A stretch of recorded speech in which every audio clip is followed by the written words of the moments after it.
This is the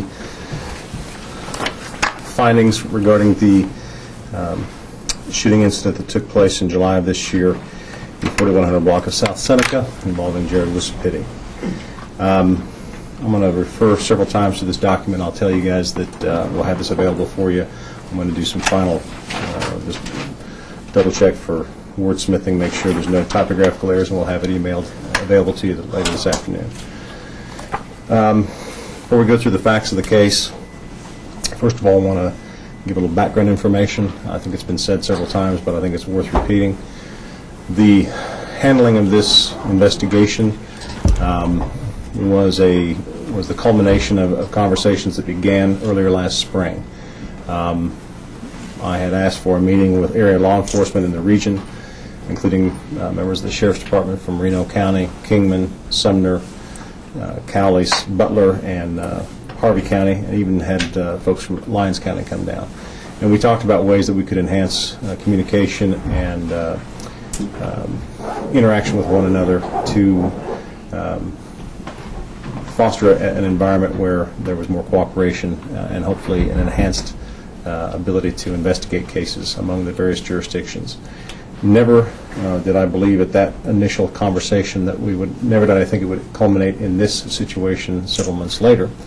But it was an opportune conversation because when the situation arose in July, the various agencies that were involved, the number of agencies involved, the scope of the incident, and the number of law enforcement officers involved put us in a situation where we had to decide who would take the lead role in this investigation. And I say us, and frankly, I wasn't on the decision I was specifically a party to. It was Chief Williams, to his credit, and Sheriff Easter, to his credit. They asked Sheriff Randy Henderson from Reno County if he would take the lead in the investigation. Questions had been asked earlier on. Why was that? What you'll learn today is that members of the KBI, the Sedgwick County Sheriff's Department, and the Wichita Police Department were all involved and engaged in the incident with Mr. Wisapiti directly. Officers from those various jurisdictions, those various agencies fired weapons, and so at one stage or another during the standoff, and so the decision was made to bring in an outside agency. Again, I've said this several times, but I again want to commend Sheriff Henderson and his troops for the effort they put forth in coordinating this investigation, for actually engaging in interviews with some of the officers involved, and also just putting together the entire overview of the case. I hope that the citizens of Sedgwick County, and frankly the citizens of the region, can appreciate the efforts put into making sure this was an objective and uncompromising review of this scenario. To the matter at hand. This began, as most of you know, not with the standoff itself, but actually earlier on the 4th of July 2013, when Mr. Wisapiti was involved in a disturbance where he stabbed a female acquaintance numerous times. This was an incident investigated by the Derby Police Department. I was notified of that situation. Derby Police Department brought the case to our office for a charging decision, and he was charged with attempted first-degree murder, and a warrant had been issued for his arrest.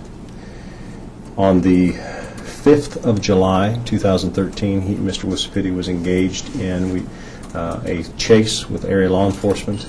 A member of the Sedgwick County Sheriff's Department was attempting to put stop strips down on the roadway when Mr. Wisapiti left the roadway and drove at the deputy, who had removed himself to the median, and Mr. Wisapiti was able to abandon the vehicle and escape from law enforcement at the time. In the car that was abandoned, there appeared to be what looked like an AK-47 rifle. It was later found to be what's commonly referred to as airsoft gun. On the 10th day of July 2013, at roughly 1:27 p.m., he entered the Kmart pharmacy at the 47th Street location south on Broadway. He was armed with a firearm. We know it was not a airsoft because he fired several shots in the business. I'm going to do this in sequence of events here, and so here in a second I'm going to ask Investigator Rose to play. We have 2 snippets of tape which show the entirety of the robbery, which give you some sense of what the robbery was, what took place there. I am reading from a report here for 2 reasons. One, I want to get it right, and number 2, this was, as you can hopefully imagine, a very complicated set of events and a number of facts involved. So, Kelly, if you would play those tapes. I'll tell you this, it's not my tape to give you, so if you ask for a copy later, you'll have to go through Wichita Police Department. But we'll give you a second to play it, and if you don't get a good copy, we'll play it again for you later if you want to enter the...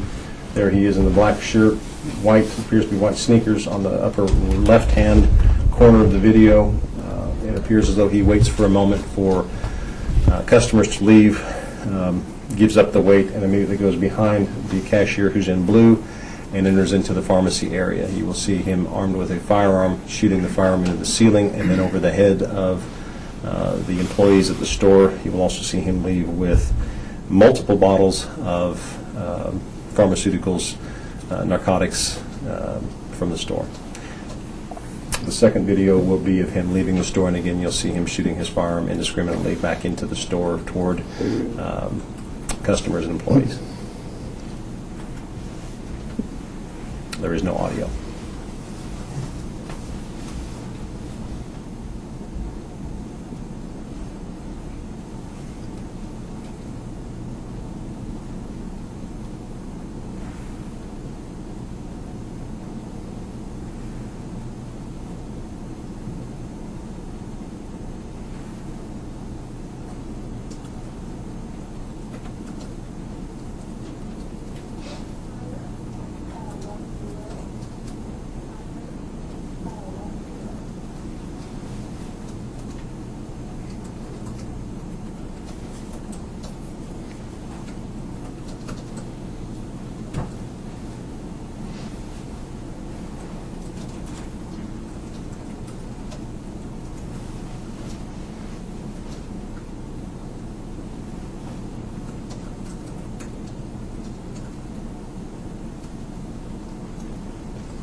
Second view is him exiting the store.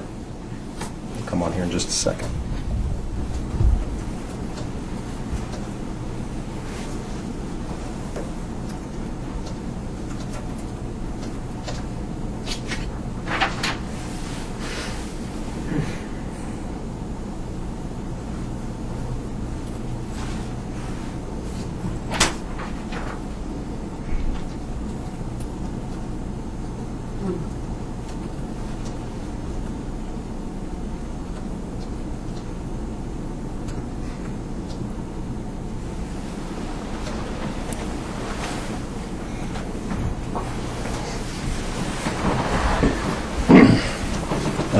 For what it's worth, I would ask that you use a little discretion, and if you had the gun shoved in their face and the customers don't, they didn't do anything wrong, and I'm sure would appreciate not having their faces on TV, but I'll just ask you to use your discretion on that if you would.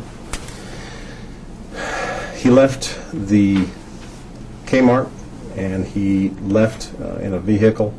A description was given to law enforcement. Law enforcement immediately, obviously, began to search for the vehicle, and it was located at the apartment complex where the standoff then continued, or began. This was in the 4141 South Seneca. It started in apartment 804. You'll get the facts more specifically in the handout, but in a general sense, there was a woman there that he had been engaged in some relationship with, friendship or otherwise, and he had been staying at that apartment for at least some period of time. When the car that was associated with the robbery was located in the parking lot, officers figured out which apartment it was associated with, talked to management, and figured out that apartment 804 was where they needed to go. The young woman was still in the apartment when he returned. During the course of her contact with him initially, he began to use what she described as narcotics, methamphetamine, marijuana, and then began to use the pills that he had taken from the Kmart. He also explained to her that he had just robbed the Kmart. He showed her, she was made aware that he had a weapon, firearm, the same gun you saw in the video. She initially indicated she did not want to leave. She wanted to leave, and he would not let her leave. Ultimately, though, she was allowed to leave.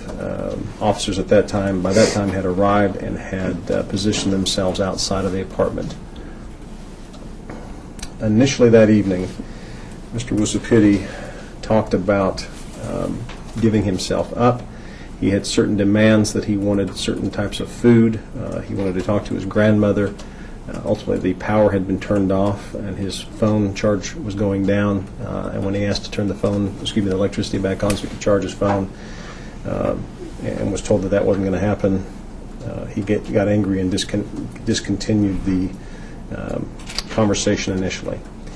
Officers, as they understood who he was, identified him, began to do as much background information as they could about him, and during the course of the encounter, learned certain things. One, that he had spoken to family members, told them various things, including the following: that he was not going to go back to the penitentiary, and that he had also the ability and perhaps the intent to make bombs. That would become important later on, and I'll explain that here directly. But and the bombs were actually, some specificity was given that they would be bombs that would include nails and other types of debris intended to maximize the damage that they would cause.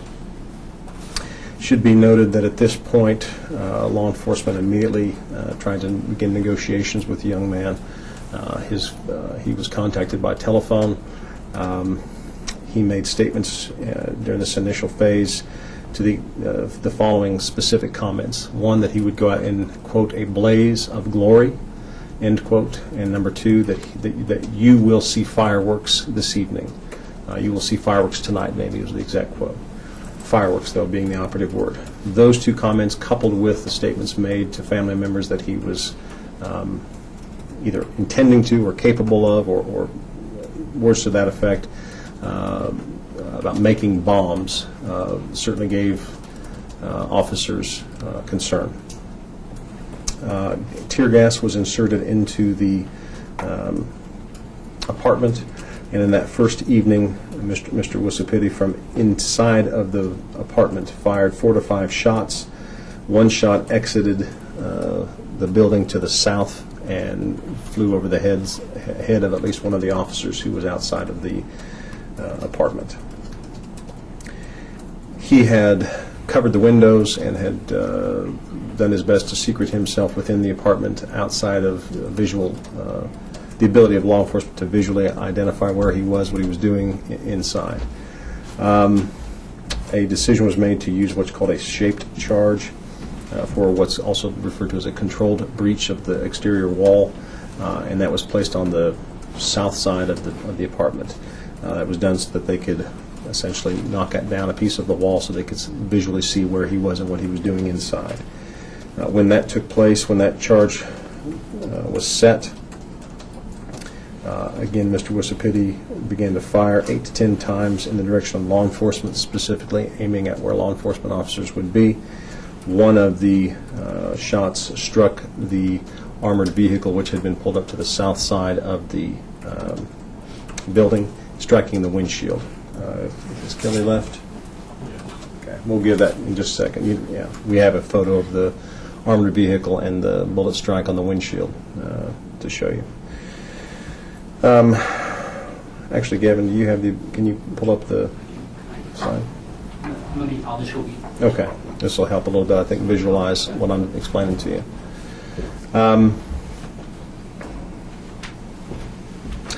The next morning, at approximately 5:40 a.m., there was again a conversation between Mr. Wusapiti and law enforcement. He indicated he was willing to give up. That was the quote, I believe. He indicated, though, he needed extra clothes. He wanted that armored vehicle removed. They complied with his request and moved it back from the scene. For some reason, he didn't like that right there. He indicated that they understood him to say feet had been cut. I would tell you anecdotally that when during the autopsy, his feet were specifically looked at, and he had no cuts to his feet, so I don't know what that was about, but he indicated his feet had been cut. They did hear objects being moved around within the apartment, heavy objects being moved and manipulated while this was taking place. I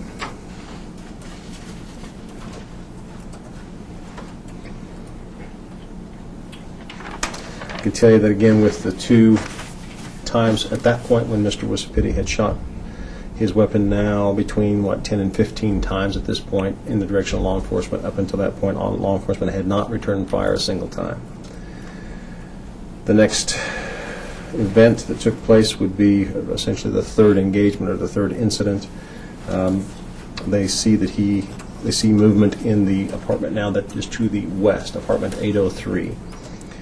They can tell that he has somehow gained entry into there. There are no common doors between the two, so how he, at that point, law enforcement was not aware, not sure how he'd gotten from one apartment to the next. But the concern was now he had the free reign of 2 separate apartments. That is a fairly sizable square footage area that he would be able to gain access to with any number of windows and entry points, exposing law enforcement to shots from any number of those locations. So the decision was made to put a K-9 unit into the first apartment. So again, I'll show you here when Kelly gets back the overview, so you understand it's the easternmost apartment. He's moved from that into the west. They put officers into the easternmost apartment to try to seal that off so he cannot come back into there, to keep him segregated into the westernmost apartment, keep him there.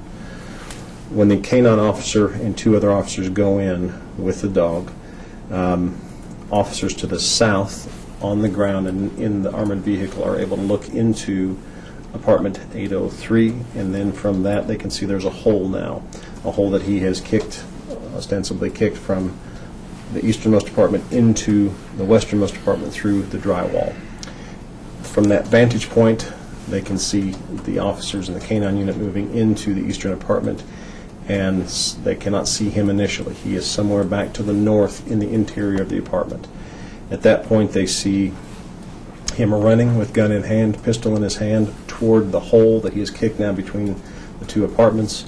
The officers on the ground begin to shout, "He's got a gun, he's got a gun," words to that effect, and he begins to shoot in the direction of officers. The officers on the exterior of the building begin to use what's called suppression fire, suppressing fire, to put Mr. Wisapiti at bay, to get him down so that they can keep the officers who are now inside and steps away from him safe. Those of you who were out at the scene probably heard a large number of shots fired during that period of time. Somewhere in the neighborhood of 160 to 170 shots were fired from those officers in that, in several bursts that took place over the span of 15 to 20 seconds at most. I can tell you that there's no evidence that Mr. Wisapiti was struck by these. Again, he had barricaded himself fairly effectively within the apartment and was not. We had no evidence of blood or anything else that would give indication he was struck during that volley. He did return, or he was initially firing at the officers. They returned his fire. This was the first time officers engaged their weapons with Mr. Wisapiti. The officers, again, had gone in, though, to that easternmost apartment to try to use other non-lethal opportunities to end the standoff. The K-9 specifically. The K-9 is trained to take someone down with a bite and try to stop an altercation, a confrontation in a non-lethal manner. That was one of the reasons they wanted the dog in there, as opposed to just the officers. The phone was used, again, trying to engage him in more opportunities to end this peaceably. Again, I'm getting a little ahead of myself here, but after it was all over with, officers interviewed some 75 neighbors from the area. As you all know, they didn't evacuate the entirety of the complex. There were certain neighbors who were allowed to remain in their apartments to the north and east of this incident. And all of those neighbors who were interviewed, I don't know, 15 or 20 of them indicated that they heard comments from law enforcement all throughout this, over and over again, both shouted and over loudspeakers. Give yourself up, keep coming out with your hands up, giving him opportunity after opportunity to end this peaceably. So this was the third, I think what I've now described to you is essentially the third engagement, where the third time when he has fired shots at the officers, it's actually the first time officers have fired at him, this suppression fire. I didn't finish that thought, though. During that suppressing fire from the officer's exterior, that was done so that the K-9 unit and the K-9 handler and then the two other officers, all three, could get out of the building. They were literally forced to exit through the northeast bedroom of apartment 804, the first apartment, by literally jumping out the window to avoid the shots that were coming back from the west from Mr. Wissapitti.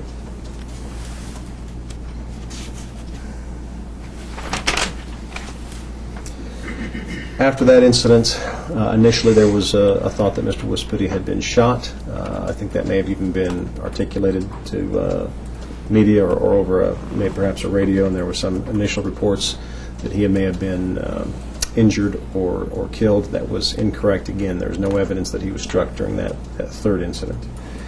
After that, law enforcement reconvened the command staff of the various agencies involved, Chief Williams, Sheriff Easter, etc.,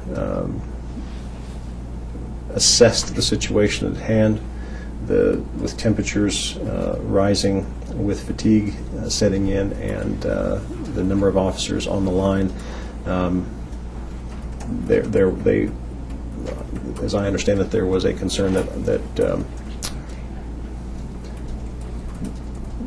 trying to find another way out of this situation was becoming increasingly hard. They had expended nearly every opportunity.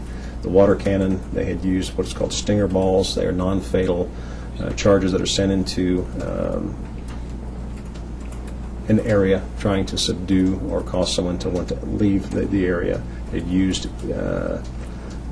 enough gas canisters that I can tell you that when I entered the scene on Friday of that week to review the scene initially, that I was unable to enter into apartment 803 on the western apartment.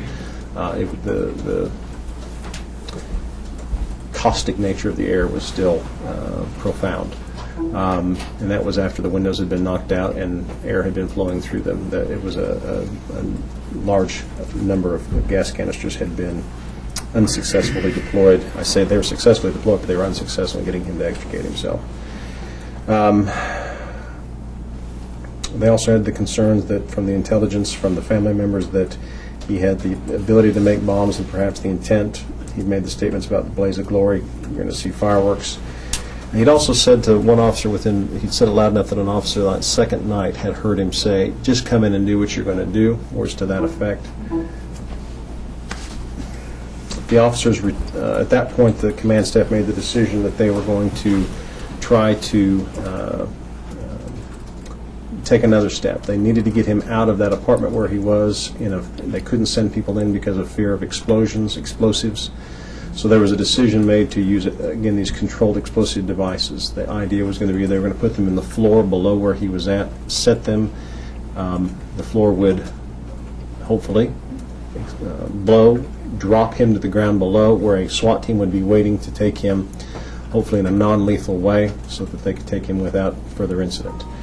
After that decision was made to go to that route, the officers were headed back to that location. I'm going to stop for a second. Have I forgotten anything, Sheriff Anderson? No. Obviously, the details are being here. I'll give you the best, quickest overview that I can. They go back to the scene on the north side. Why don't we go ahead and show here for a second here just to give you some points of reference. Back toward me, south side. This is building 8, south side. Go to the next one. This is now looking to the north, will be up. There's a armored vehicle to the west. I can tell you that that was not where the vehicle was until after the final shots had been fired. I'll explain that in a moment. You cannot see under the tree here that there is a armored vehicle there. That's the one that was struck by some of the initial shots fired by Mr. Wissapitti. This is that command or that armored vehicle.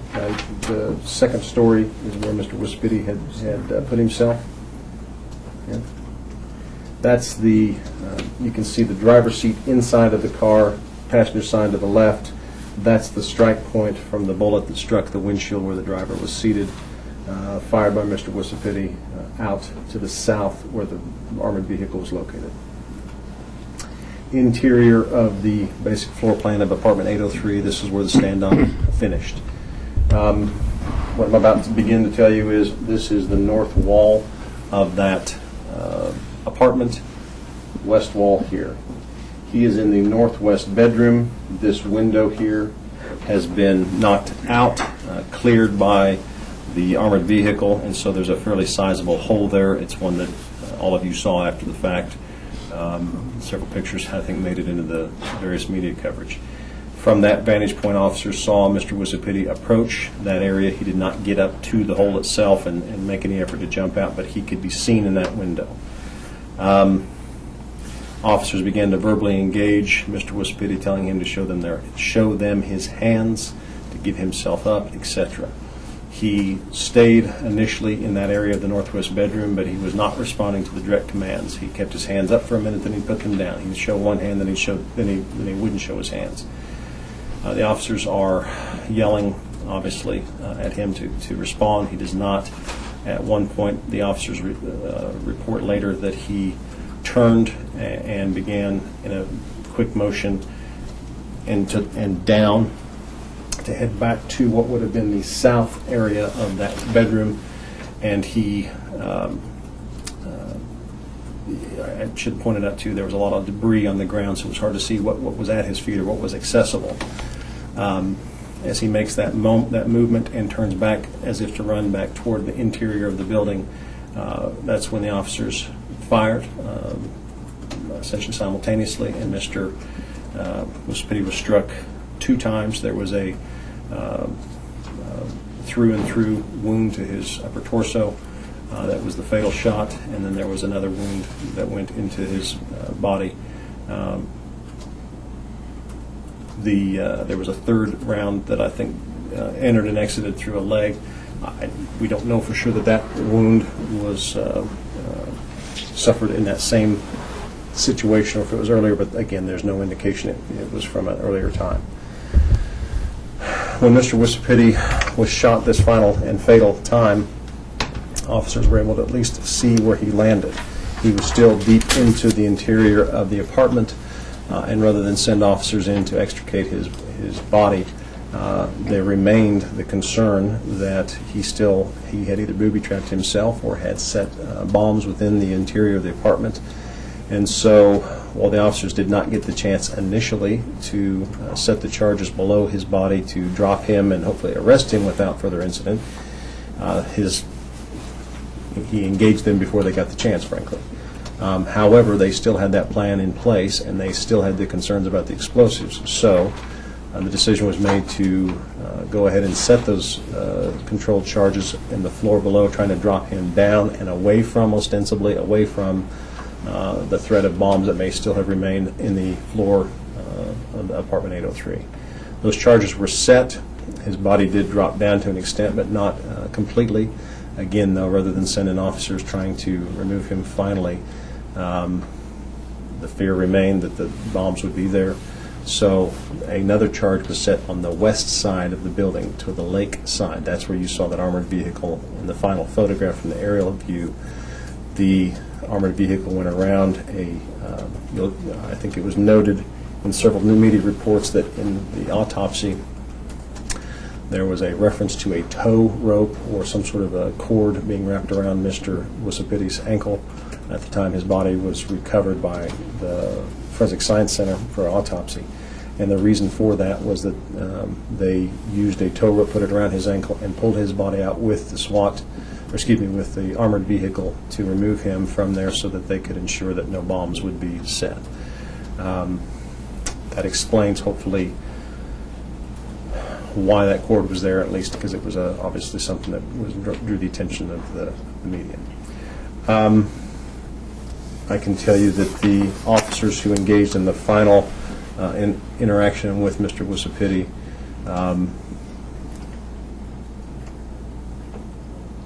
went through their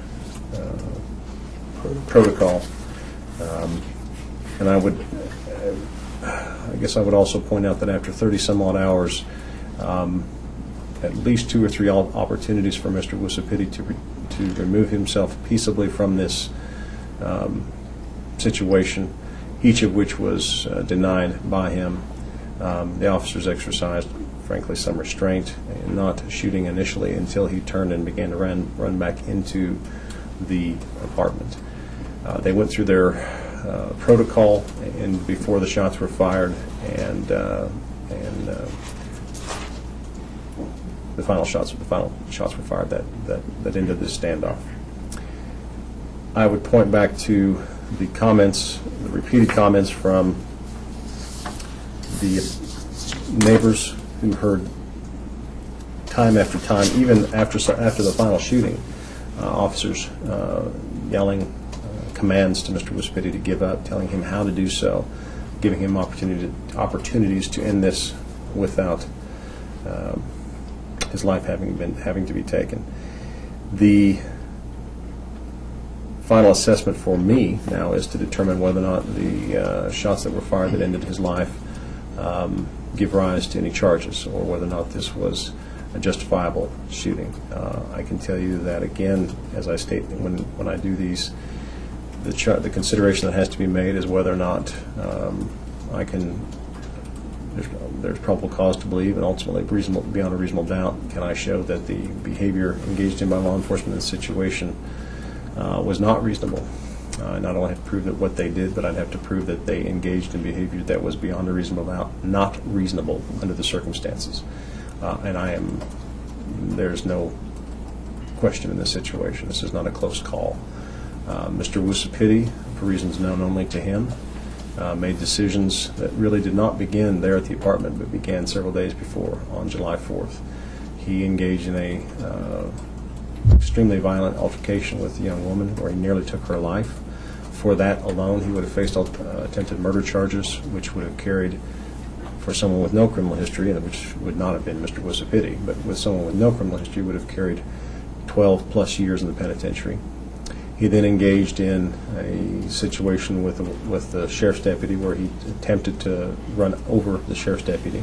Whether he would have been charged with aggravated assault or attempted murder, the facts would have had to been ironed out, but he would have faced charges for that. He would have faced additional charges for the attempted robbery of the aggravated robbery of the Kmart. He would have faced charges potentially for the kidnapping of the young woman who he initially would not let leave the apartment. And then the first time he began firing shots at law enforcement officers, we had some 15 shots fired. We had evidence from the shot that went over the heads of the officers the first night. We have specific physical evidence of the shots that went at the armored vehicle and struck the windshield. Again, all of these could have given rise to more attempted murder charges. I guess my point is this is a young man who faced probably the balance of his life in the penitentiary, which I'm sure informed his statements to family that he was not going to go back to the penitentiary, and he was not going to they would have to come in and get him and take his life before he would leave. That was an explicit quote to his own family. They would have to kill him to get him out. This is a very unfortunate situation, and as we explained to the family earlier, we're very sorry for their loss. I think that I don't speak on behalf of law enforcement. I speak as an impartial, objective reviewer of the facts of this case, but I can tell you, in impartially and objectively reviewing what took place here, I am at a loss to think of what else law enforcement could have done, given the tools at their disposal when faced with an individual armed with additional live rounds still at his disposal, which were uncovered after his body was removed from the scene. I'm not sure what else could have been done to end this peaceably. He made a decision that he would rather die than go back to the penitentiary. So for those reasons, no charges will be filed out of this situation. This is ruled by my office, by me, as a justifiable homicide under the circumstances. I'll answer any questions you might have. Again, there are details that will be put in this. I gave the family a couple hours this afternoon, and I didn't get a chance to sit down and just look at this one last time. I'll have this for you within the hour, so I'll send that to you in case you have additional questions. But anything else? Did they have any reactions to either your review? Out of deference for the the family. I'll leave that to them if they want to comment. Obviously, they've lost a loved one, and whatever else one may say, he's their child, he's their brother, and out of respect for them, I'll deflect or defer that any comment on that. Okay. Well, thank you all very much. The last thing I'll say is this. When an officer-involved shooting takes place, this isn't my opportunity to self-aggrandize here, but I do want the citizens of Sedgwick County to know that an objective and an impartial review will take place. I will have this in writing, and if at all possible, depending on the circumstances, but if at all possible, I will sit here in front of the cameras and answer your questions and let folks know what happened.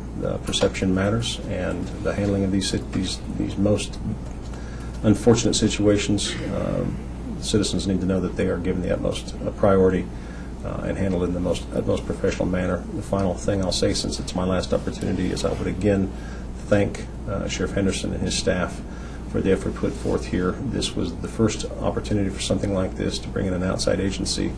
I was most impressed with the professionalism they brought to it, and I just extend my appreciation. Thank you. What can you tell us about what all went into this investigation? We had several officers involved in this investigation from my agency. We had 3 detectives assigned to our investigative part. We also had assistance from the KBI with 2 or 3 agents. From Sedgwick County, we had 2 or 3 officers. Wichita PD, again, 2 or 3. The Fire Marshal's office supplied 1 or 2 investigators, and then, of course, the Sedgwick County District Attorney's Office, Kelly Otis and Clint Snyder, assisted on this investigation. What we did as the outside independent agency, any officers involved with the use of deadly force throughout this matter were interviewed by one of my 3 detectives, along with a second detective from one of the other agencies. The other officers that were on scene that may have been witnesses to these incidents, but not directly in the use of force, were interviewed by officers from outside of our direct team. In other words, Wichita PD, Sedgwick County interviewed those people. But the ones involving use of force, officers from my agency did those initial interviews.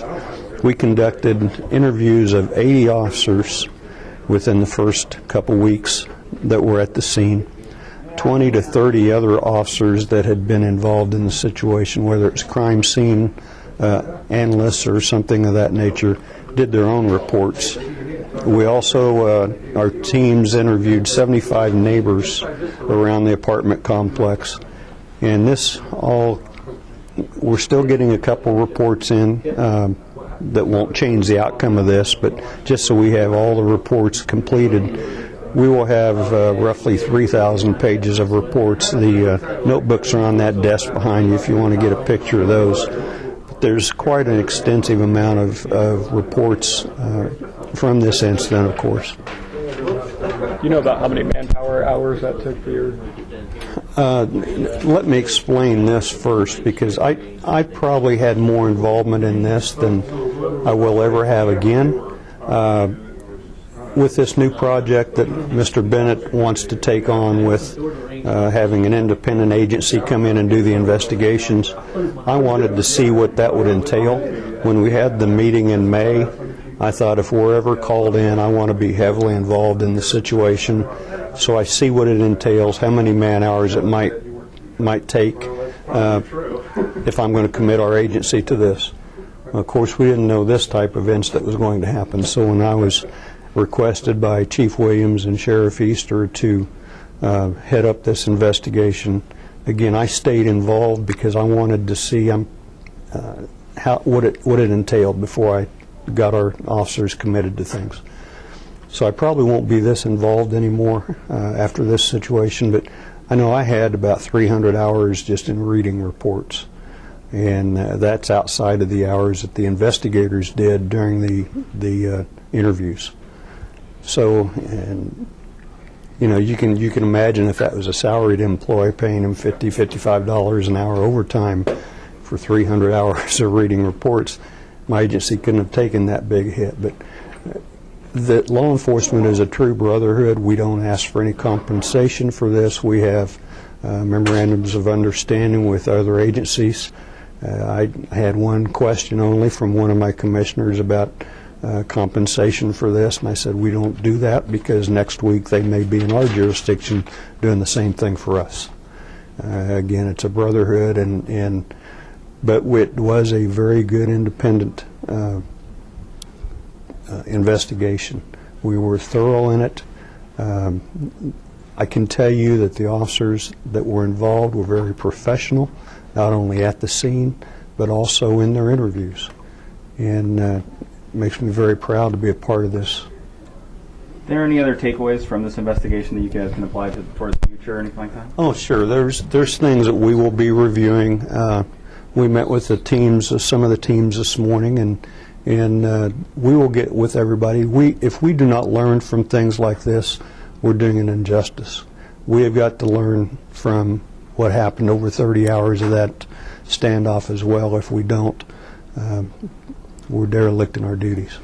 And just to hear you say it, doesn't sound like there's anything unreasonable as far as the force used by police. That's not my job. My job was to get the facts and turn them over to the district attorney, and that's what we did.